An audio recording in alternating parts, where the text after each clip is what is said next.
Hier, lors d'une homélie apparemment ordinaire, le pape Léon a prononcé un discours qui a fait bondir de nombreuses personnes de leur siège, sans tourner autour du pot, sans ambiguïté. Juste une vérité dite avec une clarté qui aujourd'hui semble révolutionnaire. Un discours qui, sans crier, a marqué un changement de direction sensationnel par rapport à ce que nous entendions depuis des années. Restez avec nous jusqu'à la fin. Il y a quelque chose de drôle, et parfois de tragique, dans la façon dont certains milieux ecclésiaux réagissent lorsqu'un pape parle clairement. C'est comme s'ils étaient habitués à un langage étouffé, fait de peut-être, ça dépend, on pourrait dire, il faudrait interpréter. Une parole claire, dans ce contexte, devient un événement subversif. Si le mot en question concerne la famille, c'est l'enfer. Mais littéralement. Car, depuis des années, certains, au sein de l'Église, n'ont pas encore décidé si la famille est un sacrement, une institution sociale ou simplement un concept qui peut être négocié selon les sensibilités du moment. Il y a des documents qui semblent avoir été rédigés par des comités d'éthique de l'ONU, des interviews à bâtons rompus dans des avions, des déclarations qui ressemblent à des télégrammes diplomatiques, si voilées qu'elles paraissent vides. Au milieu de tout cela, quand un pape prononce une simple phrase, compréhensible même par une grand-mère qui n'a pas étudié la théologie, c'est l'enfer. Non pas parce qu'il a dit quelque chose d'absurde, mais parce qu'il n'a pas osé être vague. Et cela, aujourd'hui, est considéré comme révolutionnaire. Cela s'est produit hier à l'occasion de la solennité du Jubilé des familles. Le pape Léon, d'une voix calme et d'un pas ferme, a prononcé une phrase qui, dans le langage clérical contemporain, semble presque scandaleuse. Il a dit « Avec un cœur plein de gratitude et d'espoir, je voudrais rappeler à tous les couples mariés que le mariage n'est pas un idéal, mais la mesure du véritable amour entre un homme et une femme.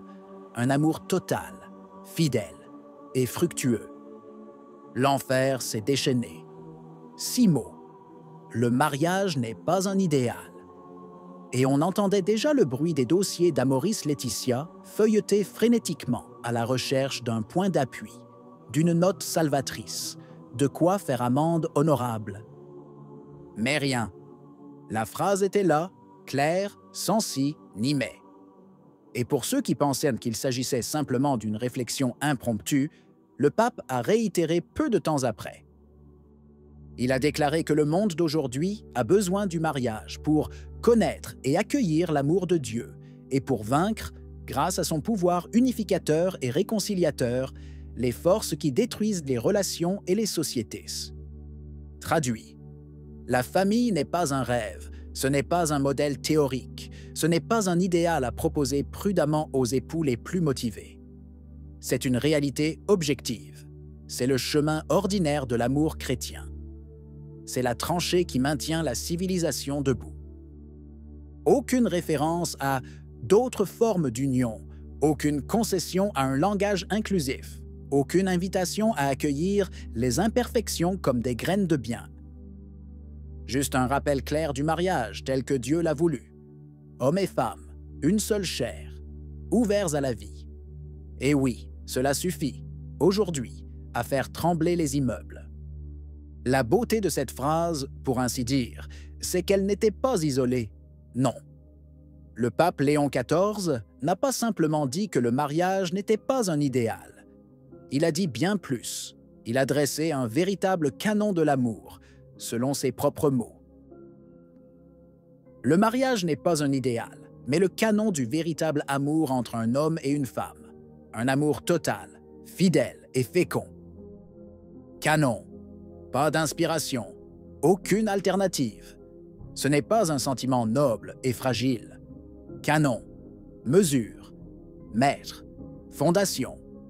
Comme pour dire, c'est la vérité. Il ne s'agit pas d'un idéal à contempler à distance, peut-être avec les jumelles du discernement, mais d'une réalité vivante qui implique la chair, la fidélité et la génération de la vie. Et si quelqu'un avait encore des doutes, le pape les a immédiatement clarifiés. Cet amour fait de vous une seule chair et vous permet, à l'image de Dieu, de donner la vie. Ce n'est pas de la poésie, c'est une doctrine. Et la cohérence avec l'Évangile est si claire qu'elle est presque provocatrice à une époque où le langage est opaque. Pour renforcer cette vision réaliste et très humaine, Léon a déclaré avec la même clarté: « Nous vivons tous grâce à une relation, c'est-à-dire à un lien libre et libérateur d'humanité et d'attention mutuelle. Il est vrai que cette humanité est parfois trahie. Par exemple, chaque fois que la liberté est invoquée, non pas pour donner la vie, mais pour la retirer, non pas pour aider, mais pour offenser. Cependant, même face au mal qui s'oppose et tue, Jésus continue de prier le Père pour nous, et sa prière agit comme un baume sur nos blessures, devenant pour tous une annonce de pardon et de réconciliation. Ces mots véhiculent une conception anthropologique précise, la relation comme acte de don, non comme expérience individuelle à consommer. La liberté, ici, n'est pas le droit de choisir quoi que ce soit, mais la capacité de choisir le bien. Et cette vision s'incarne concrètement dans la famille.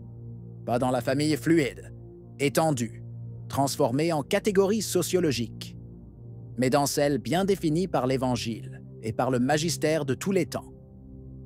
Car alors Léon XIV le dit clairement: « Nous sommes ici pour être un, comme le Seigneur veut que nous soyons un, dans nos familles et là où nous vivons, travaillons et étudions, différents, mais un, nombreux, mais un, toujours, en toutes circonstances et à chaque âge de la vie. » Et c'est de là que vient un appel très puissant, passé à voix basse mais plus explosif que n'importe quel geste dramatique. Par l'unité, nous serons un symbole de paix pour tous, dans la société et dans le monde. Et n'oublions pas, l'avenir des peuples se construit au sein des familles. Et enfin, presque comme pour éviter un autre malentendu synodal, vient la clarification chirurgicale. Le Christ nous demande de former un tout. C'est le plus grand bien que l'on puisse désirer. Le Seigneur ne veut pas que, pour nous unir, nous nous rassemblions en une masse indistincte, comme un bloc anonyme. Mais il veut que nous soyons un. Une bombe en 3 parties. Premièrement, la famille est une relation vivante et ordonnée. Deuxièmement, la paix commence là, et non dans des symposiums internationaux. Troisièmement, l'unité chrétienne n'est pas une homologation, mais une communion dans la vérité. Un manifeste, un programme, un contraste direct et sans équivoque avec le jargon ecclésiastique postmoderne. En bref, ce que nous avons vu et entendu hier est un signal fort et à bien des égards encourageant, surtout pour ceux qui veulent une Église qui revienne à parler clairement des vérités fondamentales. Le pape Léon XIV se fit comprendre, et cela en soi, en ces temps-ci, n'est pas rien. Mais le discernement reste nécessaire. Un discours, aussi puissant soit-il, ne suffit pas à changer le cours des décennies. Il faut de la cohérence, de la profondeur et surtout le courage de ne pas revenir en arrière. Les signes sont là, et si elles se confirment, nous pourrions vraiment être au début de quelque chose de nouveau. Qu'en penses-tu? Si vous avez aimé la vidéo, commentez « Amen ». Que Dieu vous bénisse.